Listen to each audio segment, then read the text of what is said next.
And you know what? I'm not going to throw darts at him because of that, because if I had been blindly gone to a medical school and learned and paid all this money for it, I wouldn't want to throw that away. That's my livelihood, so I understand that. But people need to know that that's where these people are coming from. Their hands are tied. They cannot, unless they're willing to branch out into alternative altogether, not practice it.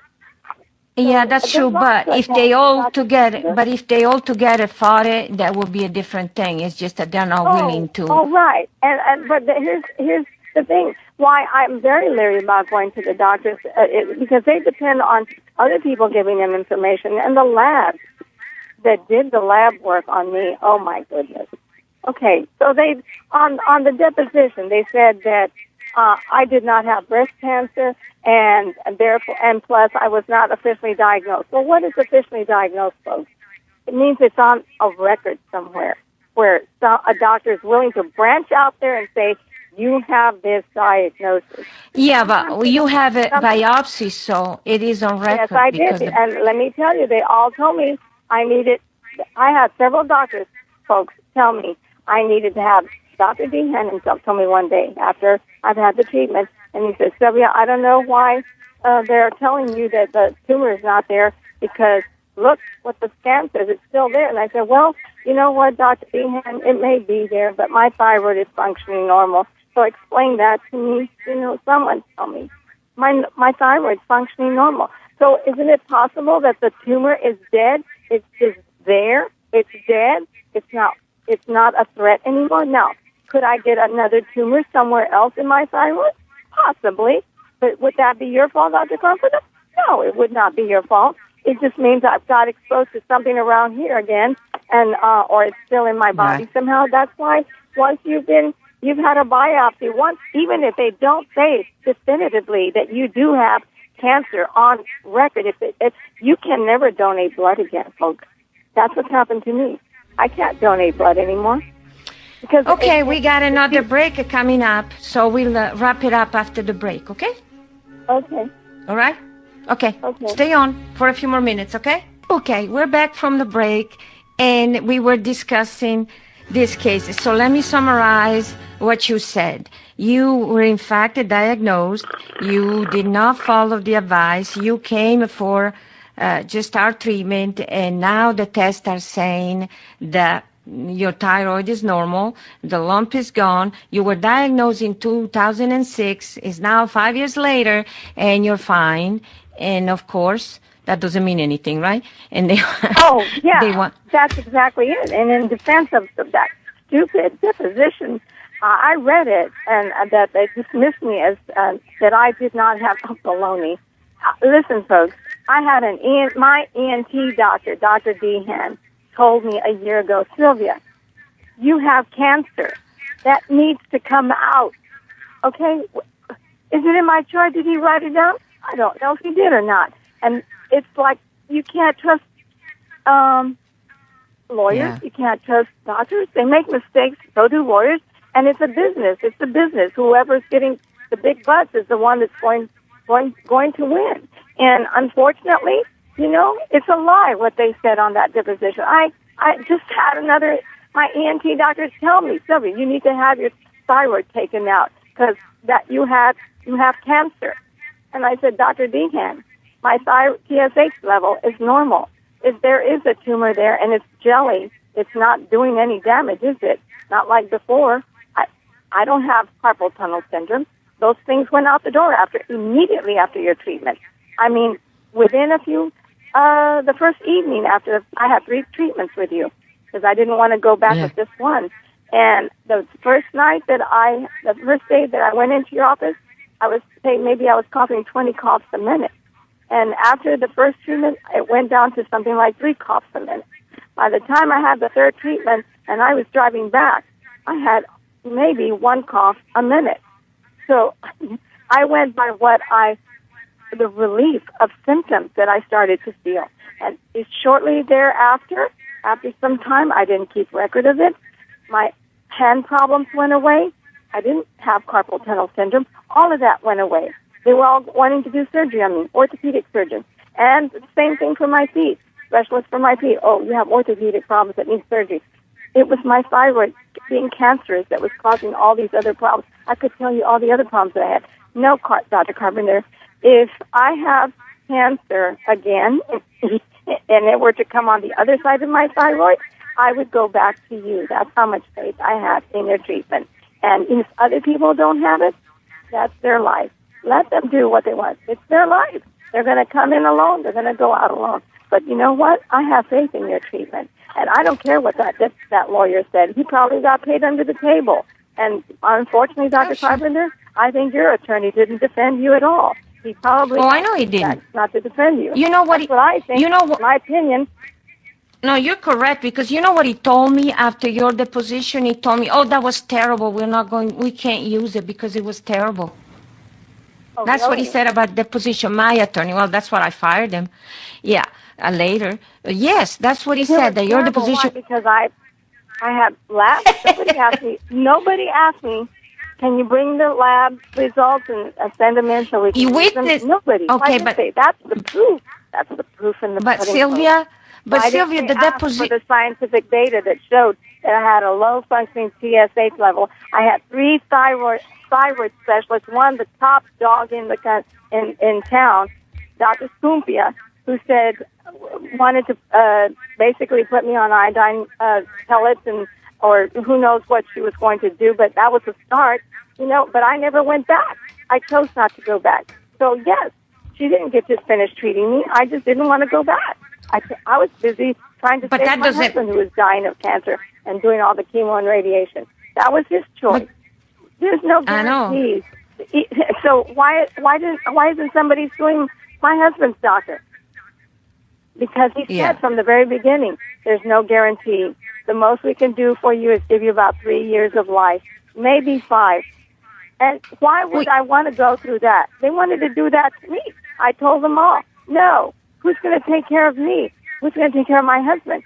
No, I'll just go with my husband. If the Lord wants me to go, I'm going. But you know what? I think Dr. Carpenter's treatment will work for me because I have faith. And I found her looking for a radio station, that's a Christian radio station, when I happened to find an advertisement that I heard, and I stopped to listen to it. And then I started listening to the radio station, and it was Genesis. That's how I found Genesis radio station. I was looking for KIXL folks, but KIXL back then was on FM, AM, and I was on an FM dial. So that's how I found Genesis. That's how I found out about all these wonderful programs, of which you're part of. You talk about another way to treat your problems. Yeah. Why not? Well, didn't you tell me that your husband that followed the standard treatment ended up with lung cancer? Oh, yeah. He started out with tonsil cancer, and it metastasized to his lungs.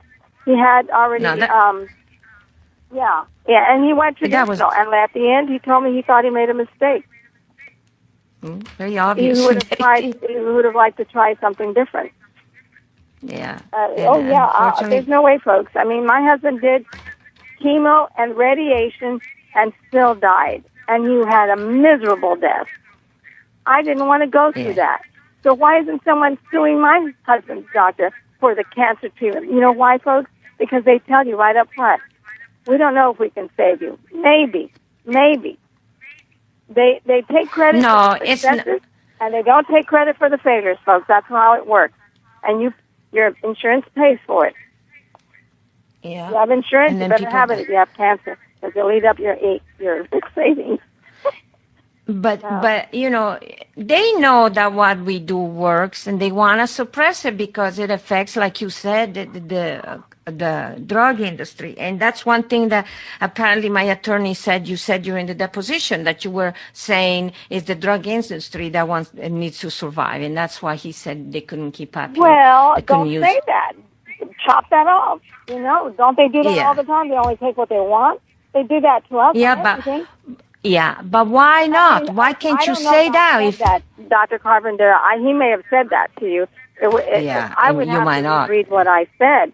But I basically told him what I had heard, and I've heard it from a lot of people, that our gross national product is supported by 15% of it is the traditional cancer treatment. we're in bad financial straits right now, folks. Take that away or don't pay taxes. And we're going to be in the poorhouse like big time overnight. Yes, but overnight. But so yes. No, because the people that are taking the cancer treatment, they become incapacitated. They cannot work, so they don't contribute to revenue. Right. Exactly. Oh, you're right. But I'm saying in the process, the system is putting money into into that area of business. Oh, yeah, but it's no. We can put the money into a cancer treatment place and found it shabby. No, it's big bucks. Big bucks.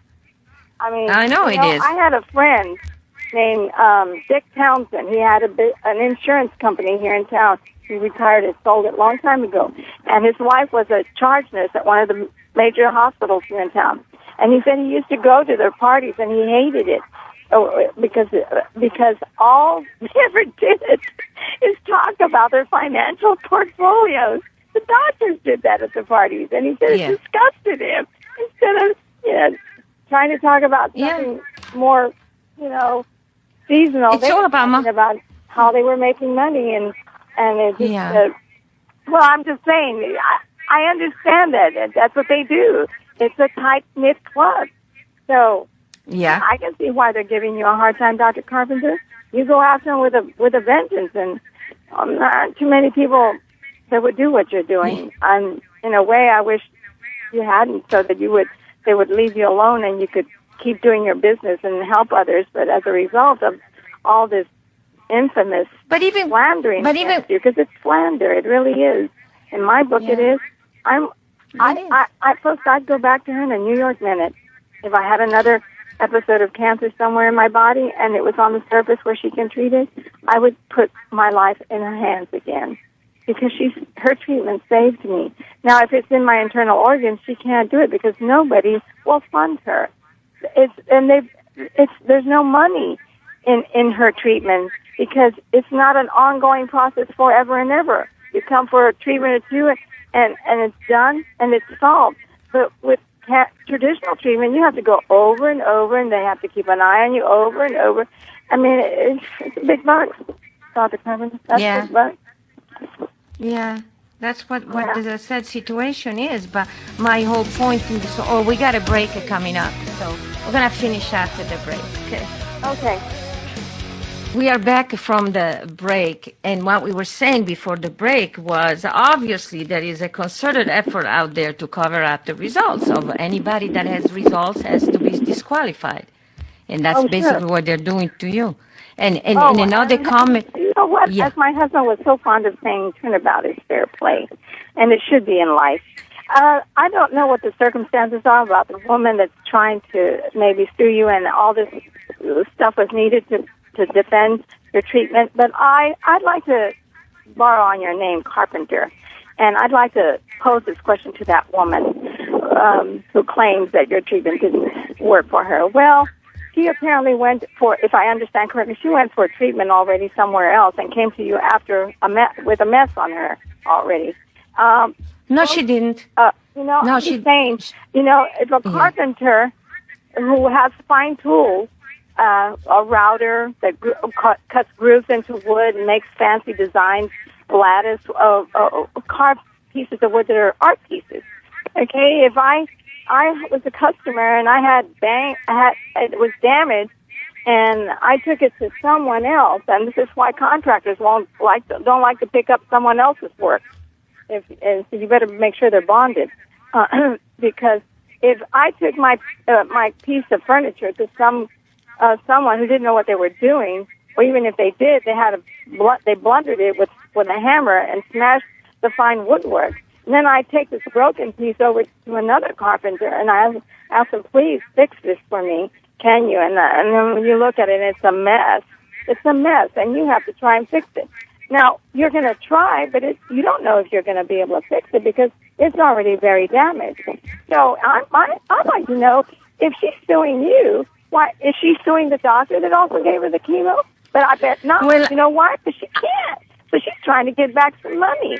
That's all she's trying to do. for the chemo. Yeah, but actually, but it wouldn't surprise me if that's what's really going on, especially. No, what happened to her actually is that she came first for our treatment, and she was fine. When she started going through the healing process, which was aggravated by the fact that she took immune booster, which I told her not to do, and so her swelling was bigger than normal. She thought that the cancer had come back. She went to see an oncologist and said, oh, absolutely. She had only 2 months of chemo, and then with something that huge, she was immediately, everything was resolved, and they said she had an excellent recovery. And she turned around and sued me anyway.